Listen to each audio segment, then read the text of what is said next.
Well, hey everybody, my name is Willie Lawson. This is the Saxophone Factory. Trust everyone is doing well in this glorious day. It is the 13th of September 2023. And I got a question from one of the previous videos talking about something that we really, I don't think we talk about enough. And when we do talk about it, I think we talk about it in a weird way. It's called the Bis fingering. The Bis fingering. Before I show you, and I will, I'm going to relate a story because, folks, listen, I know no one likes to hear the stories because you just want to get to the playing, you want to fast forward. Don't. Because how we all got into this, how we're all enjoying this music journey is based on our stories. And we all have stories to share, and I think it's important that we are able to share some of our stories. I was at Florida State University. My lesson was on a Friday afternoon. I know it's a lot of detail, 1 o'clock. I remember, I don't remember what I had for lunch yesterday, but I do remember when my lesson was in college. Anyway, my teacher, Pat Meehan, asked me if I was going to use the Bis fingering on that particular passage I was trying to get through. And I knew what it was. And then he asked me a very, very important question. What does bis mean? And I said, I don't know. I didn't know. And then he said, go find out. And I thought he meant, stupid me. I was a kid. I thought he meant that at some point, go find out, come back next week, tell me what it means. No, that is not what he meant at all. What he meant was put your instrument down, go downstairs to the music library, and find out what it means right now. It was part of my lesson. So I did. I went downstairs. There was a huge book. Yes, no computers, huge book. Big music dictionary. It's like one of those family Bibles that never get opened. It was, I don't know. It had to be from side to side. It had to be like 2.5 feet from page to page. So I go down there and I find bis, and there's a bunch of definitions for it. And one of the ones I found was alternate. Well, because bis means same as alternate. So I go back upstairs and I've copied down a bunch of the definitions and I'm reading them off, and I say it's for some French word. It's French and Latin for alternate. Now, when I say alternate, what I mean is that there's another regular thing, and this is the alternate to that. We don't use alternate fingerings or alternate routes all the time because the word is alternate. This is why I had to tell the story. It's alternate. It's the same as, but it's different.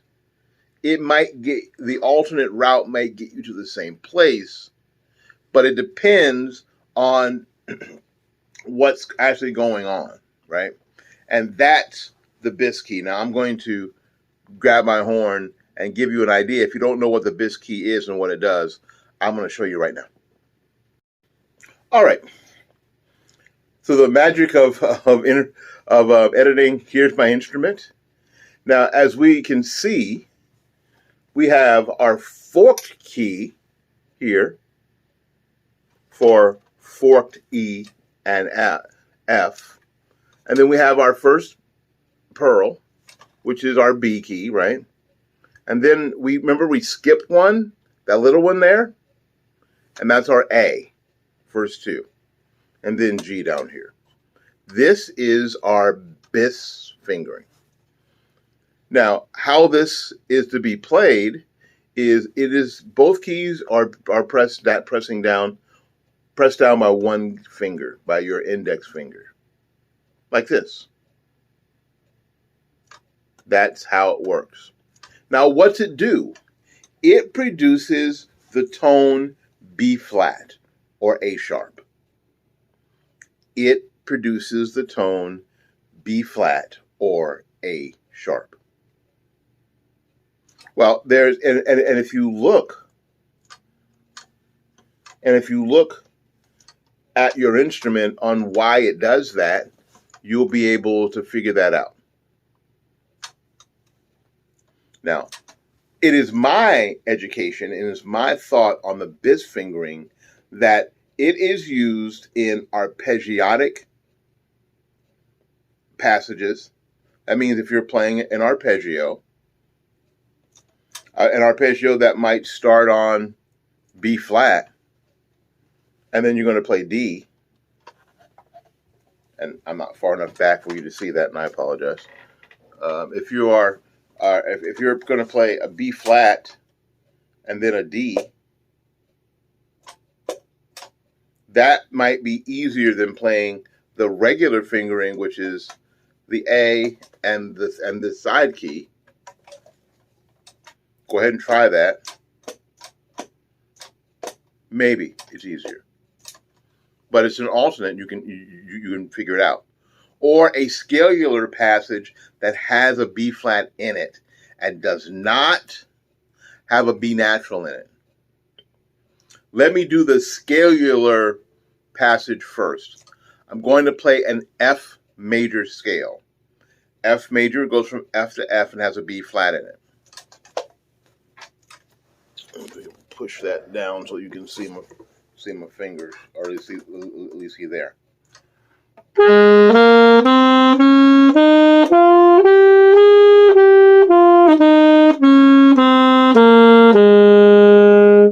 You see that?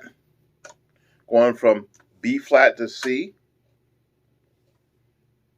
So you could use it in a scalular passage like that, or you could use it in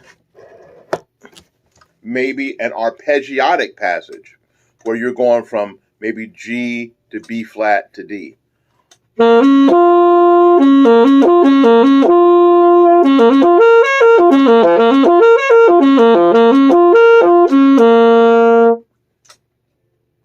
Instead of the side key. I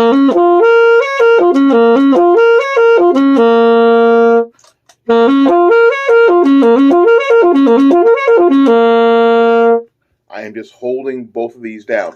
Now again, I don't have a B natural. And why I keep mentioning B natural is that what I don't like, and I see sometimes, is students have the Bis key and then they have to roll their finger up to play the B natural.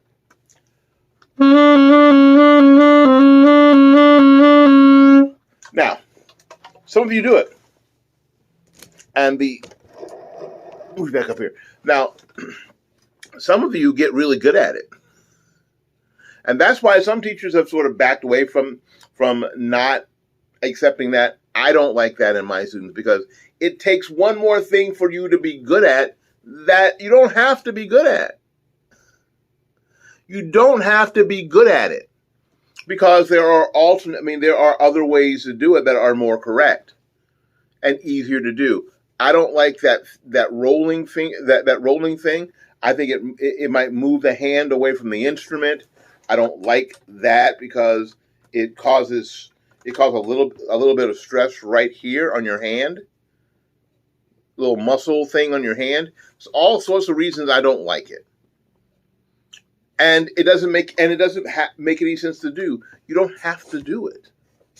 Again, the alternate fingering or the alternate route is something to do when it makes sense to do.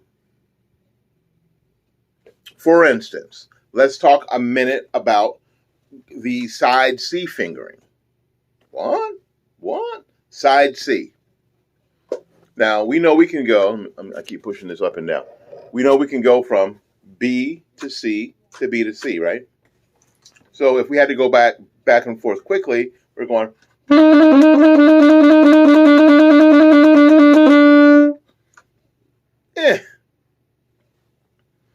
The instrument has provided a better solution. It's an alternate route, but a better solution. We can finger B and the middle side key right here. You see those three side keys? The bottom one, the one that we normally use for B flat, this middle one is our side C. Now we can just manipulate, holding down the B, manipulate the side C.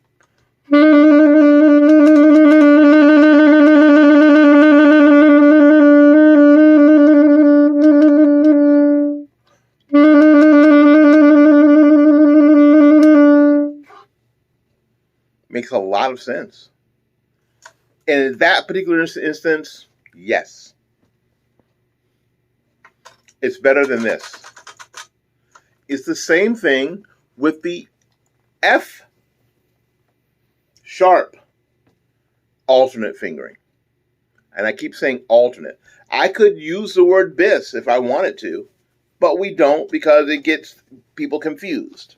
And the last thing we want to do is make things more confusing. And you're like, alternate F sharp key? Yes. The key on your instrument, you probably wondered, what's that for? Well, let me show you. All right. On this particular instrument, here's my regular keys, my F, E, and D key. And right here, and it opens up this key in the back. I'll show you. That's my chromatic F sharp key. If I finger an F and this key right here, I have an F sharp. That prevents me from having to do this. F, F sharp, F, F sharp, F, F sharp, F, F sharp. And you'll find it's the same thing from the side that we do in the side C. And so instead of flipping back and forth, which some of you may get really good at when you don't have to, I'm going to use the side C, the side F sharp key. You can see that's much cleaner, much nicer. So let's go ahead and do that. Let me move back up here so I get my head in the picture. Now, when would you use the F sharp? You use the F sharp, the side F sharp when you have a chromatic passage. If you're playing chromatically, let's say from F to F. You